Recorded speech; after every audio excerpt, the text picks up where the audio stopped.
Alex Pennig was found butchered inside his own farmhouse, and his brother David Pennig would soon stand accused of turning a family feud into one of the most shocking murders Minnesota had ever seen. What began as whispers of debts, betrayal, and blackmail spiraled into a bloodbath that exposed the darkest secrets of Pine Valley, a town that thought it knew its people but discovered monsters were hiding in plain sight. The night of January 14th, 2006, began like any other winter evening in Pine Valley, Minnesota, but by dawn the small town would never be the same. The farmhouse on the edge of town, owned by 28-year-old Alex Pennig, stood silent against the howling wind.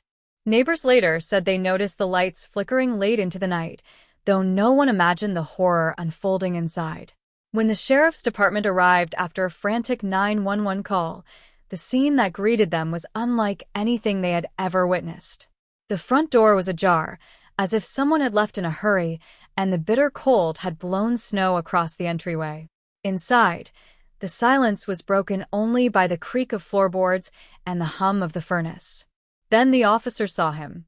Alex Pennig lay sprawled on the living room floor, his lifeless body surrounded by a pool of dark blood that had already begun to congeal. The furniture around him was overturned, cushions shredded, and shattered glass glittered across the carpet. It was clear from the first glance that this had not been a quick or quiet death. The brutality suggested rage, and the struggle that had taken place inside that farmhouse left little doubt that Alex had fought desperately for his life. Officers noted bloody handprints along the hallway wall, as if he had tried to drag himself toward the door before collapsing. Every inch of the room bore evidence of violence, a storm of chaos frozen in time. News of the discovery spread quickly through Pine Valley. In a town where crime rarely rose beyond petty theft, the idea that someone could be murdered so savagely felt impossible. Yet here was undeniable proof, and the entire community was left asking who could commit such a crime, and why Alex Pennig had been the one to die.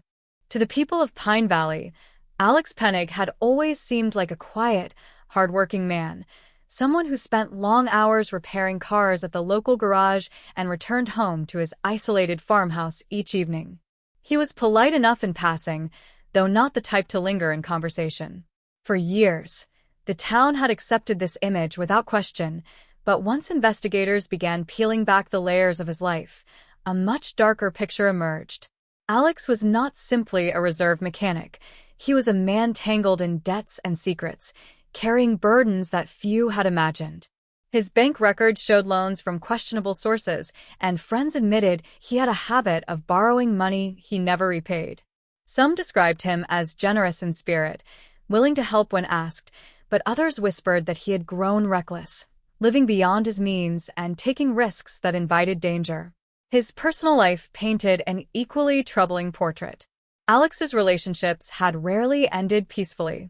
Former partners spoke of arguments, sudden disappearances, and a temper that could flare when he felt cornered. One ex-girlfriend had even filed a restraining order months before his death, describing him as unpredictable and manipulative. Investigators began to wonder if his murder had grown from one of these personal disputes. Yet it was not just old romances that drew attention. Alex's ties to business dealings around town added new layers of suspicion. Some locals claimed he had cheated them. Others said he owed thousands, and a few even suggested he might have been involved with people far more dangerous than Pine Valley residents could comprehend. The more detectives learned, the further Alex slipped from the image of an innocent victim. Instead, he appeared to be a man who had made too many enemies and walked paths that led to inevitable consequences. The investigation into Alex Pennig's murder quickly zeroed in on the people who had reasons to want him gone, and it didn't take long for a troubling list of suspects to emerge. At the top was Marcus Hale, a former friend who once trusted Alex enough to lend him money. That trust had crumbled when Marcus claimed Alex had refused to repay him, leaving him thousands of dollars in debt. Neighbors recalled heated arguments between the two men, sometimes spilling into public spaces where threats were whispered but never proven. Then there was Emma Torres, a woman who had once been close to Alex before their relationship soured. Court records showed she had taken out a restraining order against him only months earlier, citing aggressive behavior and late-night phone calls that made her fear for her safety. To many, Emma represented a clear motive driven by fear and anger. Yet the most surprising name on the list was one that shook the town: David Pennig, Alex's older brother. Unlike the other suspects, David shared not just a history with Alex but also blood. The brothers had been locked in a bitter dispute over their family's inheritance after the death of their parents, and those close to them described shouting matches that sometimes turned physical. Some residents believed the feud was exaggerated, while others insisted the hatred between the two had been building for years. Detectives noted that each suspect carried not only motive but also opportunity. None of them had airtight alibis for the night of the murder, and each seemed capable of harboring the kind of anger that could explain the brutality of the crime. Still, suspicion was not proof, and without clear evidence, the case remained tangled in layers of possibilities, leaving the town restless and uncertain. For weeks, the investigation into Alex Pennig's death seemed to stall, until the forensic team uncovered something that would completely change the direction of the case. The farmhouse had been combed over countless times, every surface photographed and every stain collected, but a closer inspection of the back door revealed a clue that had been overlooked. There, smudged faintly in dried blood, was a single fingerprint. At first glance it seemed unremarkable, but once analyzed in the lab it became the most significant piece of evidence yet. The print did not belong to Alex, nor to any member of his family. It belonged to Marcus Hale, the former friend whose financial disputes with Alex had made him one of the prime suspects from the beginning.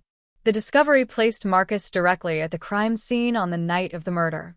When detectives confronted him, Marcus admitted he had visited the farmhouse earlier that day to collect the money Alex owed him, but he insisted he had left before dark and had nothing to do with the killing. His explanation raised as many questions as it answered. If he had truly been there earlier, why had his fingerprint been pressed into blood? Forensics suggested the blood had not fully dried when the mark was made, hinting that Marcus's timeline might not be entirely truthful. Still, detectives hesitated.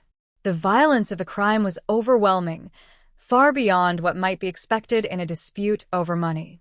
The savage struggle, the overturned furniture, and the sheer chaos inside the farmhouse suggested something deeply personal. Was Marcus capable of such rage, or had he been unlucky enough to leave evidence behind during an unrelated visit? The clue was powerful but not definitive, and the case that seemed to be moving toward a resolution only grew more tangled. As the days turned into weeks, the town of Pine Valley began to turn its gaze toward Marcus Hale. The bloody fingerprint tied him to the farmhouse, and gossip spread like wildfire through the quiet streets. Neighbors crossed the street to avoid him, former clients pulled their business, and even friends he had known since childhood began to whisper behind his back. To many, the case seemed solved, and Marcus had already been judged guilty in the court of public opinion. His once steady life unraveled quickly, leaving him isolated and desperate to clear his name. But inside the sheriff's department, investigators weren't as convinced as the townsfolk. They had studied crime scenes before, and the brutality of Alex Pennig's murder continued to trouble them. The attack was not a simple outburst. It was prolonged, violent, and deeply personal. Marcus had motive, but the evidence suggested there was more to uncover. The inconsistencies in his story became a central focus. Marcus swore he left Alex's farmhouse in the late afternoon, but phone records and witness statements hinted otherwise. A neighbor thought she had seen Marcus's truck parked near the property long after he claimed to have gone, while surveillance footage from a nearby gas station placed him on a road leading back toward Alex's home. These pieces painted him in a suspicious light, yet none proved beyond doubt that he had wielded the weapon. Meanwhile, the townspeople grew restless.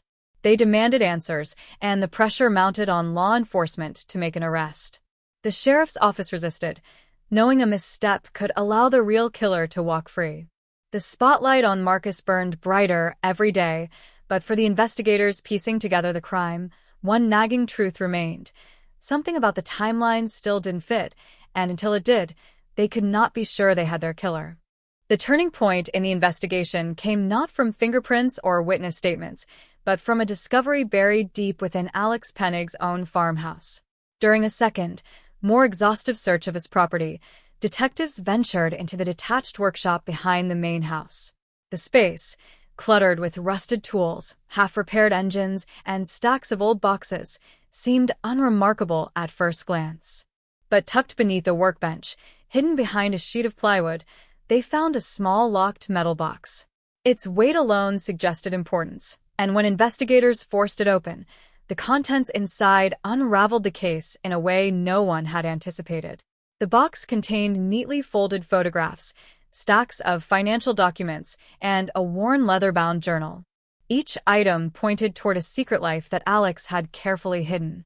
The photographs were of townspeople in compromising situations, the kind of images that could destroy reputations if made public. The bank records told another story, large sums of money being transferred to Alex by multiple individuals, often with no clear explanation. But it was the journal that revealed the full truth. In his own handwriting, Alex had documented a scheme of blackmail, recording names, amounts, and threats made to those he held power over. The entries were detailed and cold, as though he saw the manipulation not as crime, but as business. Among the names scrawled in the journal was one that sent chills through the investigators: David Pennig, Alex's older brother. The revelation reframed the entire case. What had seemed like a feud over inheritance suddenly appeared more sinister. David, like others in the community, had been one of Alex's victims, paying to keep his secrets buried. Detectives now understood the murder was not only about anger or money, it was about silencing a man who had turned his own family into prey. The discovery of Alex's journal shifted every suspicion.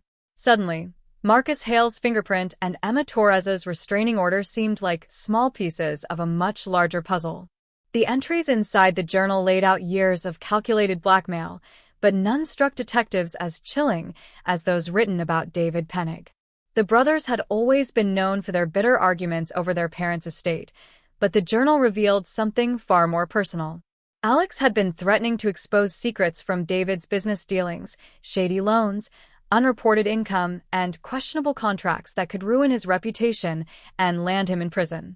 The inheritance dispute, it seemed, had only been the surface of their hostility.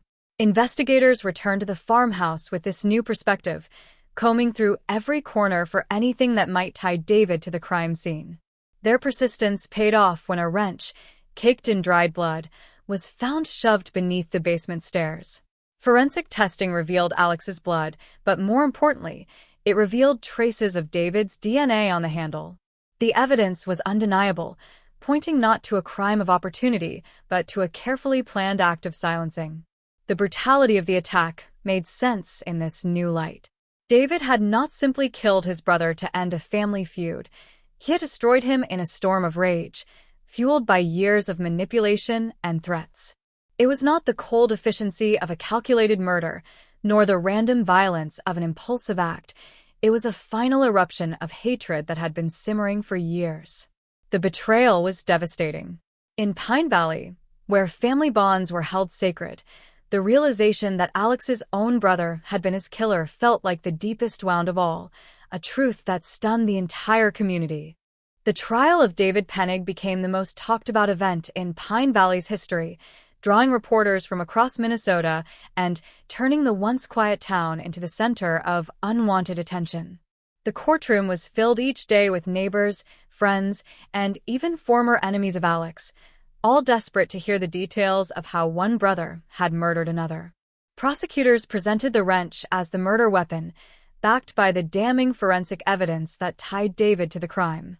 They also introduced Alex's journal, exposing the layers of blackmail that had poisoned relationships across the town.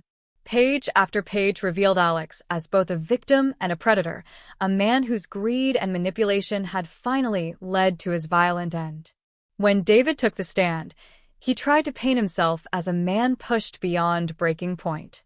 He spoke of years of harassment, of watching Alex ruin lives for money, and of living in fear that his own darkest secrets would be dragged into the open.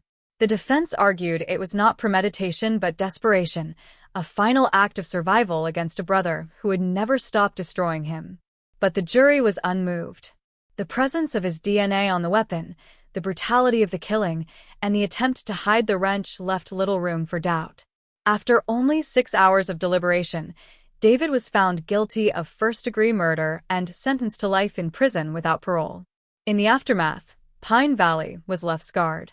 Trust among neighbors eroded, whispers of who else had been blackmailed lingered, and the once idyllic town seemed forever stained. Some saw David as a monster, others as a tragic figure driven to the unthinkable, but everyone agreed on one thing. The Pennig brothers' story was a bloodbath that revealed how easily greed, secrets, and betrayal could rip even the closest families apart.